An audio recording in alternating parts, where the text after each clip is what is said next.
Fishing like a local isn't just about catching fish. It's about connecting with the environment and the people who call it home. It's about hearing the stories and traditions that have been passed down for generations and sharing unforgettable moments with the people you meet along the way. Fishing like a local is having an experience that stays with you forever. And with Fishing Booker, you can experience it too, no matter where you are. Discover your next adventure on Fishing Booker. This upcoming concert season will be all about the boots, and Tecovas is your stop for the best in Western style. Tecovas has seasonal and limited edition offerings this spring and summer, including men's and women's boots, apparel, hats, bags, and more. All Tecovas boots are made by hand in a time-honored tradition with timeless styles that are always on trend. And Tecovas has first wear comfort with little to no break-in period. It's hard to find this level of comfort paired with this level of style. Stop by your local Tecovas store, have a complimentary drink or two, that's WCB style, and shop new styles. The smell of fresh leather and friendly staff are at your service. Many stores even have leather custom branding to make your boots truly personalized. And with regular live music and events, there's no in-store experience like it. If you can't make it into a store, just visit tecovas.com. That's TECOVAS.com. They offer free shipping on all boots, as well as free returns and exchanges, and ship right to your door. Go to tecovas.com and find your new favorite pair of boots today. It's done. Connor McDavid! It's not real! The goal of the year, Panarin! part of the past. The celebrations, forgotten.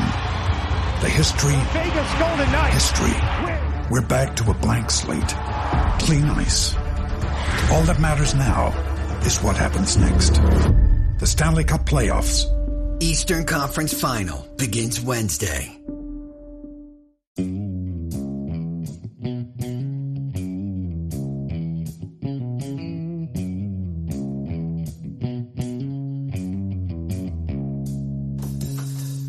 All right, welcome back to the Survival and Basic Badass podcast with Kevin and Chuck. Today we're going to talk about the Federal Reserve. And, you know, I got to say I was kind of afraid to even approach this topic. The Federal Reserve is like a big mystery. And even the people who are most in the know about it, when you hear them talk and explain it, either it sounds like gibberish because it turns out it actually does make no sense, or they're feeding you some line of smoke where, you know, they take you in all kinds of directions. So it's kind of tough to, decipher and get through, but I think we should be able to shed some light on it and open it up a little bit where people, might have a better understanding.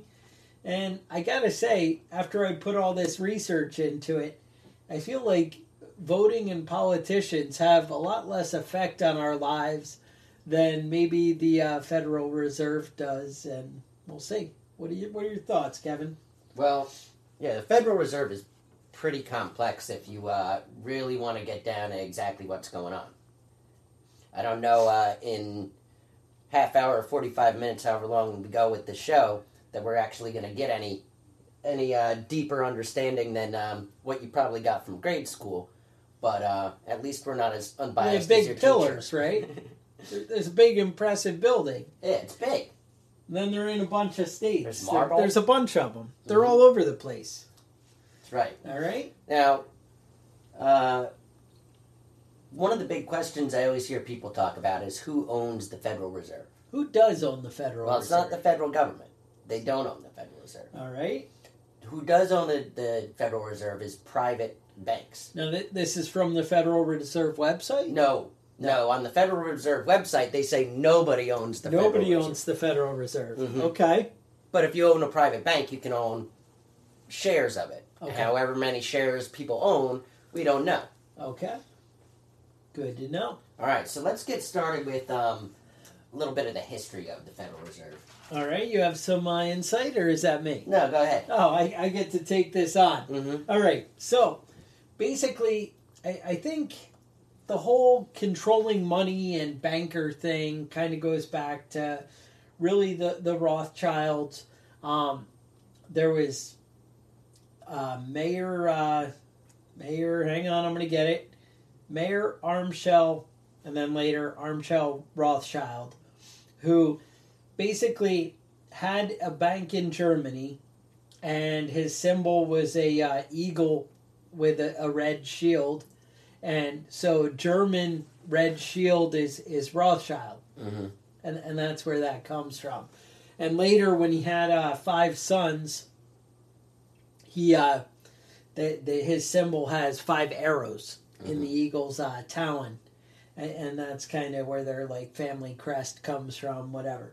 And you're saying, well, what does this guy in 1760 have to do with the Federal Reserve? Well, these guys kind of set up banking as we know it, and basically, he's really the guy who instituted fractional banking or fractional lending. And basically, we're just not smart enough to come up with something like that. This guy, now you think, well, I'm not corrupt enough to come up with something like that. But it turns out the way banks work is, and I know we talked about this in the economic collapse episode a little bit, but the way banks work, they end up lending out. They have 10% of the money. You go in, you put in your $100. I put in my $100, and we all put in $100. You have 100 friends and $100, and then you have a lot of money in the bank. Now, then the bank goes and lends it out to other people in the form of mortgages and loans to buy cars, different things like that. Well, the thing is, it's all good because they're making interest on that money. But the problem is, if everybody came back and wanted their $100 back, they don't have the money. So, this is kind of how we get into the Federal Reserve. But basically, so we're going to get back to here in 1 second. But work with me. Now I'm going to go back to the Rothschilds. So he came up with that idea of being able to lend out, money to various people and, leveraging the money you have in your account. So he ended up going around. He started with his sons loaning money to various governments. He would help finance wars, all the things that cost a lot of money. He would help put it together and set up financing for them and arrange this kind of stuff. He ended up putting his sons kind of in power in various countries all around, and they were never really politicians, although some ended up becoming politicians, but they were more at the right hand of political leaders, and they were the trusted, right hand. And these guys, you hear the story of the war against Napoleon, the Battle of Waterloo. And you've heard stories, I'm sure, about the Rothschilds cashing in and cleaning out the Bank of England, basically, because of that war, because they reported false news. Yeah, false they reported that right. the Battle of Waterloo was lost. Right. And so stocks and values dropped. Right. So and then basically, they bought everything up. Because this is going to come into play as we get into the Federal Reserve, and it's all going to make sense in a minute. Just let me give you a little backstory. Work with me. So, right. So he had his spies on the inside, and he would be Nathan Rothschild, one of the sons. And he had his son there, and he's set up with the English Stock Exchange, and his guy came and reported back, we won the war, everything's great. Now, he got this information at about 8 o'clock the night before the opening of the stock market, where everybody found out and whatever. 8 o'clock the night before. So everybody's watching him because they know these guys are connected and able to, get the information. So whatever he does, they want to watch and find out. So as soon as the opening bell, this guy sells all his stocks in the Bank of England. Well, the majority of his stocks. The stocks plummet, the bond notes are selling like crazy. Then he sells even more, even when they're really low. He's like, I don't care, I'm selling. People are like, that's it, we're sure, we got to dump everything. Then he buys everything. And he pretty much bought all of England's debt in that one day. You know, because one, he got all that cash when he sold high. And then was able to buy buy it back when it's empty. Then the market rebounds, you know, when the information comes in later that day. Now, you might be asking yourself, well, how does he get the information before, you know, the British government does and everybody else? Well, the reason was because of the 5 sons strategically located around the country, they were actually trading information, secrets, contraband, all kinds of stuff from the countries. But as long as the couriers had that red shield on their pouch, the governments were always told their soldiers, just let them go through because they're working with us. Mm-hmm. But the problem is they were working for both governments. Mm-hmm. They were working for everybody. So they were able to kind of slip through and get information in and out rather easily and not have the headaches of the checkpoints. So that's basically the beginnings of fractional banking. Now we kind of move into the future, into America, the Revolutionary War. There was a lot of issues with banking, governments, and stuff going on there. But again, I don't want to bore you because I listen to some boring crap trying to get all this information. So, we could talk about a lot of things. But anyway, so what happens is we come out, our government goes through, you know, Civil War. We have all these issues, various things, you know, go on. Different banks are issuing their own currency, because of the gold standard, banks are issuing their own currencies. A lot of, you know, people are getting distrustful and issues. Now, this is where I was going to go earlier is, so the banks were deciding to lend out more, and if everybody came to collect on their money, they were afraid there'd be a run on the bank. Mm-hmm. And because once people start hearing, oh, there's no money in the bank, then they panic and they want to go get theirs before it's too late, you know? So the bankers got together and they said, you know what? We're really actually doing pretty prosperous. And the government actually has very little debt. And that was concerning to the bankers. Because when you have debt, you pay interest. Right. And that's what bankers are all about, is you paying fees and interest. So they were like, you know, we need to find a way that we can do a lot of lending and get people back in debt. I hate to say it. I know that sounds shady, but the bankers got together and this was their plan. And even if you don't want to look at it as debt, they wanted to be able to make as much money as possible for whatever reason.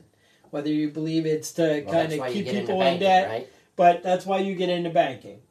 So they got together. They said, all right, what happens is we need to be able so that if we lend out 90% of the bank's money, we need to make sure that we're not screwed if everybody comes back. We need some kind of security blanket. So up until this point, if there was a run on the bank or people, you know, came back for their money, the bank would be on the hook and those people would go out of business and they'd lose their personal fortune. All right? So what happens is they said, let's create a system where all the banks are tied together and we share that liability. And therefore, if there's a run on the bank, it's because the economy went bad. Or it's because of what else, you're going to blame the system and not the bank. And so then the banker's not on the hook for him being crazy and making big fees. So now he has some kind of security blanket because the Federal Reserve. And basically, if you came in and demanded money, then the Federal Reserve can just print some more out and go, oh, there isn't any, but here you go. We got it. Don't worry about it. And it basically had a bigger pool so no one bank would end up getting destroyed. Right. So that's the nice logic of it. And it sounds good on paper. You know, it kind of makes the system run smooth. And if it's not corrupt at that point, right, if people are all honest and looking for good things, that's, you know, where you would go. You know, that makes sense. the only thing, you are kind of courting danger. I did have a quote from Thomas Jefferson that said, no one has the natural right to the trade of moneylender except he who has money to lend. And that's the problem. These people are just kind of giving themselves the power. Right. And how much money does the Federal Reserve store for when people need to take it out? These banks need it. Well, do they have like big warehouses full of cash? Well, you've seen these signs on your bank when you go, the FDIC. Right? Okay. So the FDIC guarantees, hang on, I have it, 70 cents to every $100 of liability is what they really guarantee to the bank. And then the bank's supposed to cover that extra 30%, and that's why you're fully insured. So the tricky thing is they only keep 3% of all that they're guaranteeing. So if every bank went, because they're doing that same thing of leveraging. Right. Like, well, they're not all going to fail on the same day, so that can't happen. So they only keep 3%. But here's where it gets even trickier. That 3%, they have in government bonds, not in actual cash. Okay, so there's no actual cash. There's no actual cash being stored. And they're just holding it there ready to go as bonds. And they're just thinking, well, we'll just fire up the printing presses. And that's what it is. Now, you might ask yourself, well, so is the Federal Reserve backed by gold? Is it backed by the U.S. Treasury? No, there's nothing. It's not backed by anything. And that's where some of the magic happens. So the New York Federal Reserve has a pamphlet, and it says the currency is created by monetizing people's debts. Now, if you think about that, that doesn't mean anything. I mean, it just doesn't make sense. How is money created out of debt? Now, it's even weirder than that because the debt doesn't exist until they make the money. So, all right, here's how you can imagine it. So you have the federal government, and they're like, you know what? We need $1 million. I know that's a small number, and the government would never ask for just $1 million. But hypothetically, we need $1 million. So the Federal Reserve is going to get $1 million of bonds printed up. They're going to print up government bonds. They're going to try and sell some of those bonds to the public. Any of those that people buy, that'll be part of that $1 million. And that would be a bond that you bought, say, $500 bond, savings bond. Yes. That's one of those bonds. Right. So but then, people aren't just buying $500 bonds. So then, whatever doesn't get purchased by you and me, the Federal Reserve will buy the rest. Now, so they're going to buy those bonds and print up the cash out of nowhere and hand it over to the government. And really, they'll do it digitally. The government will have it in their checkbook that'll then write the checks out to, to anyone. Now, so the idea is the government has the debt, so we're going to trade by taking on the debt. The Federal Reserve is going to take on that debt and hand over the cash to the federal government. So they're trading debt for cash. So the debt is creating the cash. The cash isn't there until... Doesn't exist. There's no things, there's no thing. Nobody working, so there's nothing. Really, a dollar represents government debt. But now, the government is going to take that and trade it to you for a product, and that then means, all right, we owe you. See, it's the debt, but it goes twice. So the dollar is backed by debt. And it's twisted and weird and doesn't sound logical. I watched a bunch of documentaries. I bought this book, The Creature from Jekyll Island. It's a 24-hour audio book. It was freaking brutal. Oh, I was looking at that. Now, let me ask you, we all know that George Washington is on the dollar bill. George Washington is on the dollar bill. What does he have to say about it? I actually have a quote here. You have a quote. Let's hear it. This is from George Washington. said we may one day become a great commercial and flourishing nation, but if in the pursuit of the means we should unfortunately stumble again on unfunded paper money or any similar species of fraud, we shall assuredly give a fatal stab to our national credit. This is the guy that's on the $1 bill. Yeah, you would think that's a little ironic. It kind of backfires on his dreams.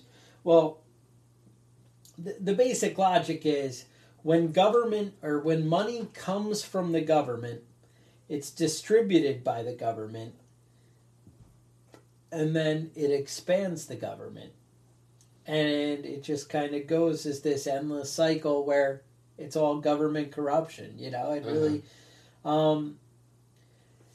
put it this way. So the next thing you need to know about the Federal Reserve, now that you understand that it's kind of based on nothing, but in a way it's a system that kind of works. I mean, I was always worried like, oh, you know, we can't just keep printing money because eventually there'll be too much. I guess what you have to understand is the government can get you anyway. They can get you with taxes or they can get you through inflation with printing money. I know it sounds simple, but let me break it down for you anyway, just because, I don't know, I feel like I'm not giving you the full picture if I don't kind of go through it. So imagine this. If the United States of America is really you and me, and that's it. So if we decide that we have monopoly money here and we're going to take $100 and that'll be the money for our world, the United States of America. So we have $100, we have 10 $10 bills. Now, in our world, we have 2 cars, 2 houses, 3 pigs, and a goat. All right? So a pig, you know, we decide mutually that a house is worth $30, 2 cars are worth $10, and, you know, the pigs and a goat are worth another $10, whatever. Now, if I'm like, well, you know what? I know where the Monopoly box is. I'm going to pull out another $100. Now you think, oh, I'm going to have the big upper hand, and I'll be able to buy everything. But you're going to say, well, wait a minute. You have all that money. I want more money for my house or my car. And it'll even out. And basically, you're going to charge higher prices. Because that paper, you know, you can keep the paper. Because I already have a house, 2 cars, and a pig and a goat or whatever. When you talk to the old hippies and the grandparents, and they say, in my day, milk only cost this much. In my day... Exactly. You know? So, basically, you're not voting and electing the people that run the Federal Reserve. No. But they can raise and print more money, which raises inflation. Which takes away your money out of your pocket without it even happening. Right. For everything you have to buy, yeah. When you saw those Pepsi machines back in the day and they said 5 cents on it, that wasn't to return the bottle. That was for the Pepsi. Right. That was for the Pepsi. So, you know, that's how it worked back then. And that's the thing. So, you can have, I mean, I hate to say it, you know, I mean, you know, you've heard me talk. I love Ronald Reagan. He's the man. He saved the world. But they were printing cash like crazy under Reagan. And, well, that's good because everything was going well. And well, they can balance the budget, right? They just have to print more money. So we can have, and the sad thing is, under Bush, remember we had the big bailouts under Bush. He started it. It wasn't all Obama. Now, if nobody owns the banks, nobody owns the Federal Reserve, and the Federal Reserve doesn't have huge amounts of money in the bank accounts. Correct. How did they bail out all the bankers that own the Federal Reserve? All right, let's talk about it. Because they took the money from you. They just printed more money? They just printed more money. So the bankers that owned the Federal Reserve had the Federal Reserve print more money to pay the bankers that own the Federal Reserve. Now you've gotten it. Okay. Right, but it's a not-for-profit, right? You were just telling me that they don't... Right. They were actually... interest-free loans, which is interesting because not many people get interest-free loans. Turns out, yeah. So, the bottom line. So you have Republicans who are just printing the money and lowering taxes, or you have Democrats who are raising the taxes and then now under Obama printing the money too. So they're like, fuck it, we're all in. Mm-hmm. But it really doesn't matter which way you go because they're doing the same thing. Right. You now have more money in your pocket. It's just that everything costs more money. The way I heard it described, I was listening to these economists and they were like, well, really, we never have to charge taxes again. Because we can just keep printing money to pay for things. And then the reply was, yeah, but we can use taxes to control which parts of the population we can take money from and give it to.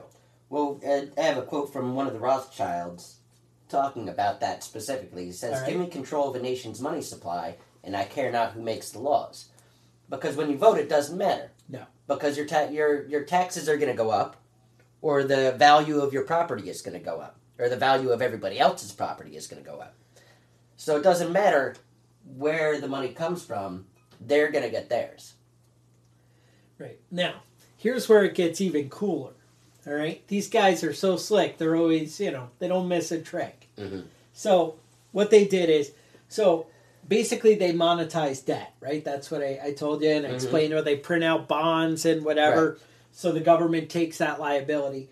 So somehow in the 80s or late 70s, we were like, these countries are going to go bankrupt, and we have a bunch of American banks that have lent them money. Mm-hmm. And if the countries go bankrupt, the American banks are going to have all these people default on their loans. If they default on their loans, even though they're FDIC insured, they're still not going to be able to make those high-interest dividend payments to their shareholders. Mm-hmm. And that just really wouldn't be right. I mean, I feel like I'd be losing out. No. So that doesn't sound good. So we need to find a way to make sure other countries are backed by the Federal Reserve. Mm-hmm. And that way we can really make sure American banks never make a bad loan. Mm-hmm. So, guess what? The Monetary Control Act, 1980. You can create funds based on foreign investments and foreign governments. So if a foreign government comes to the Federal Reserve and says, hey, you know what would be cool if you gave us this $1 billion loan so we can build, Mexico City and make it all pretty. Mm-hmm. We're like, hey, are you going to pay interest on that? Yes, I am. Sounds good. Are you going to pay us back in pesos? Sounds good.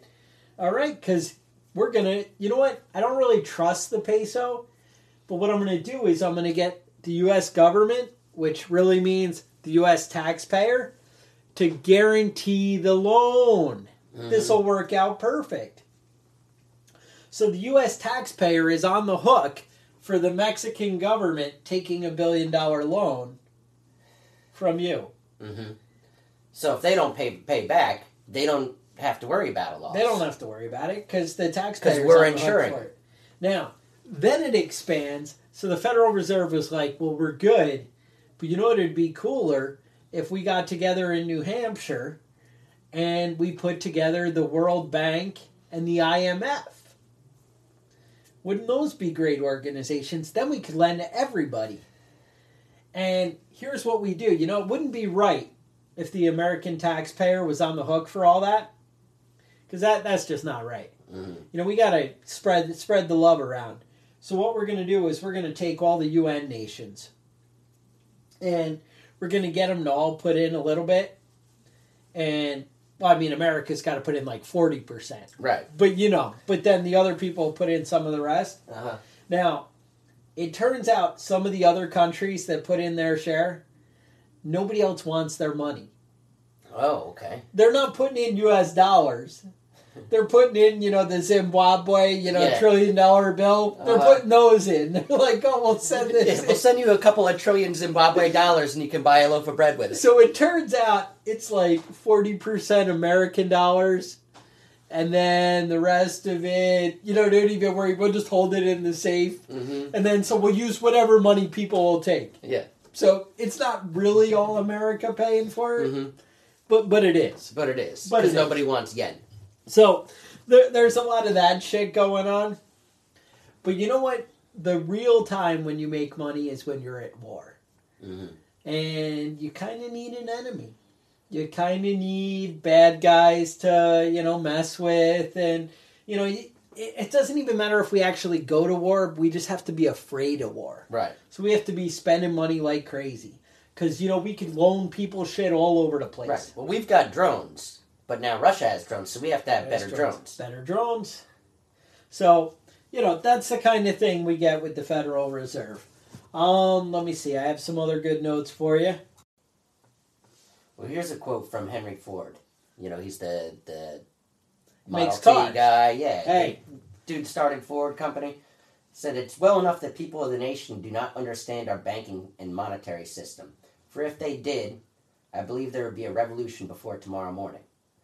But as long as we're all confused about how the Federal Reserve works, then it doesn't matter. That's it. And you know what? That's the thing. So I listened to a 24-hour audiobook. And you're like, I don't know. This guy quoted everybody, went through everything. And, man, it's just overwhelming and tough to really wrap around. So then last night I'm looking through Netflix.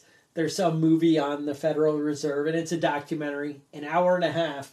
And I kid you not, all they have is like former governor of the Federal Reserve, former chairman of the Federal Reserve, or economist, or banker. But they're all guys in the tank for the Federal Reserve. And they're all like, I don't even know why you're worried about anything. Everything's great. People made stupid mistakes, but we've worked that shit out since then. So don't even worry about it. And that was it. That was for an hour and a half. And they were like, yeah, but what about this? Yeah, that was bad. Whoa. Did you see that? Yeah. We didn't do that was anymore. the Federal Reserve created before or after the Great Depression? 1913. Yeah, so it was a little bit before, and they didn't get that one. No, they didn't catch that one. They said they were just trying to figure it out. No, they didn't they were trying to figure it out. Still in 2008, they're still figuring it out. There was the one guy, Volcker. Is that, am I saying that right? Under the guy appointed by Jimmy Carter. Okay. And he was awesome. And he actually reined it in. And I think we just heard, we and Kevin here were checking out a Thomas Sowell video. And he was, the reason he was great was because he undid a lot of the stuff that the Federal Reserve had done up to that point. After that, people always think, when they think about the stock market and like that, they're like, oh, the Clinton years. Clinton years, I was killing it, making 12% or something on my stocks, and everything was going great. Well, that was Alan Greenspan. Greenspan used to be like an Ayn Rand student kind of thing. Very conservative. And, I mean, everything I read by him, I'm like, this guy's a genius. I love him. He's great. And then now you listen to him talk, and he is night and day from what he was before. And he'll say the exact same thing and be like, that's the worst thing you could do. Don't ever do it. And I'm like, what are you talking about? So, I don't know. He led us through that huge prosperity under Clinton. And then he led us into that big disaster that started coming at the end of Bush and whatever. So, and then Ben Bernanke, don't get me started. And now Pamela Yellen, not even any better. So, right now, I have you all beat up and discouraged, and you're like, is there even a way? Can there even be a money system that works? Well, there was one once. There was a money system. There was a money system that works. And I have to point out, Rome, same thing. Fractional banking, whole thing. Yeah. They did that. And guess what? That was the end. As soon as they started counterfeiting the money and shaving the money, remember they had the gold coins and everybody would shave off a little. Then the government's shaving a little off, and then they're freaking, I think that was a big problem. They're doing gold plated. That was the beginning. I was listening to the history of Rome, and that was one of the big things was that he was putting in so much money, so much gold to be printed in coins. Yeah. But the guys that ran the bank got a little bit of that. Everybody and the got guys a taste. that worked the presses got a little bit of that. And so Then after a while, the gold was mostly bronze and copper. Wait a minute. Yeah, exactly. So, things were getting a little shady. So, anyway, I think it was like around 760, somewhere in there, the Byzantine Empire. So they saw what was happening in Rome, I believe. I think that's how they put it together. Mm-hmm. And they said, look, we're not going for that shit. So if you want to handle money, you want to be a banker, you want to do any kind of business, you need to sign a pledge. And their money is called the Besset. Mm-hmm. And it was never devalued the whole time they had it, because what happened is it was actual gold, and they said if you shave any off, you deface it, you counterfeit it, we're cutting off your hand. Mm-hmm. Turns out, people were good with that. They were like, hey. They didn't want their hand cut off. And all of a sudden, they're taking it outside the empire, and their money really worked. Mm-hmm. And so we just need to go back to that. You mess Based with the money. And they actually did that with the U.S. federal government way back, mm-hmm. where they said anybody who devalues this currency will be punishable by death. Mm-hmm. And that was a good way. That held strong for a little bit. Yep. So one of the other things, like, I mentioned the IMF and the World Bank.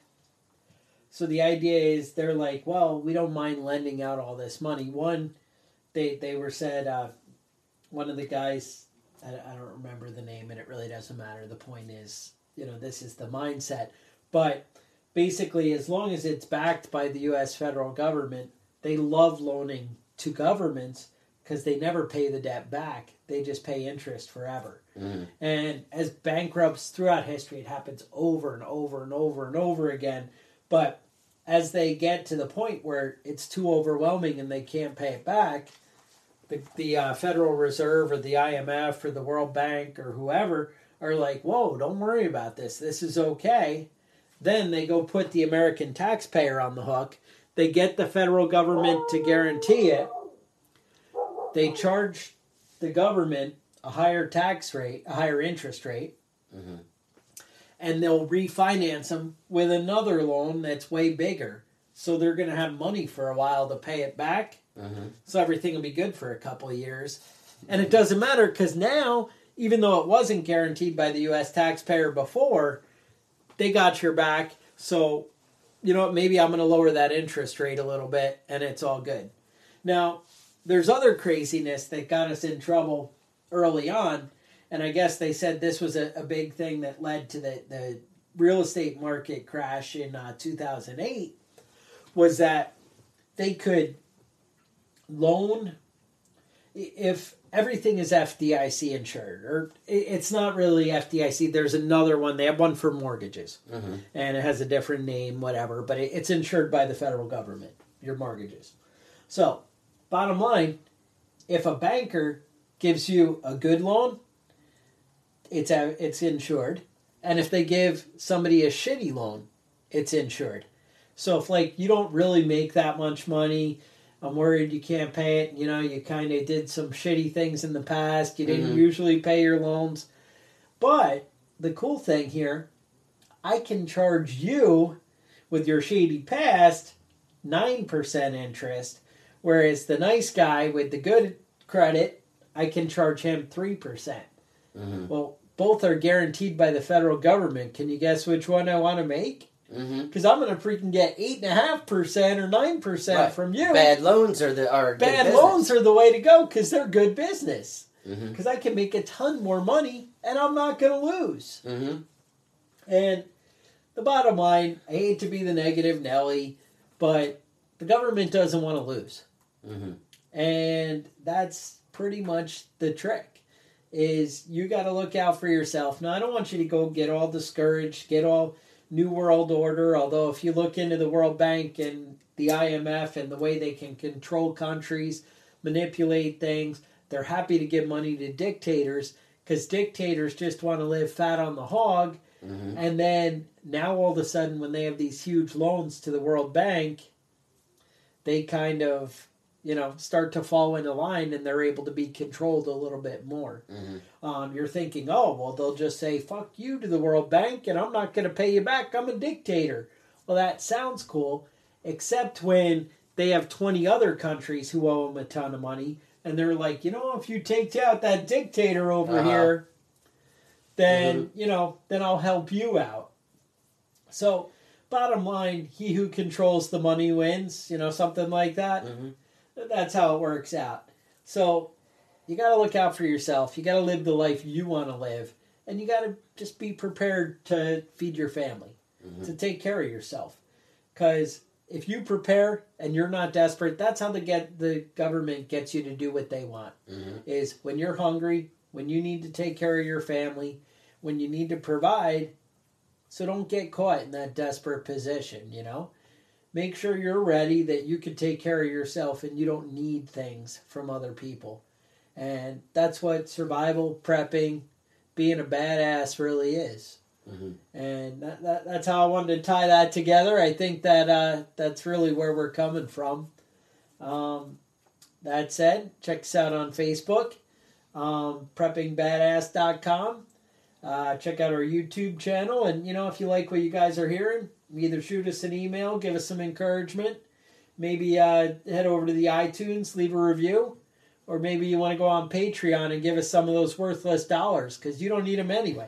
They're not even backed by anything. Come on. Anyway, that said, stay safe, and we'll talk to you guys next week.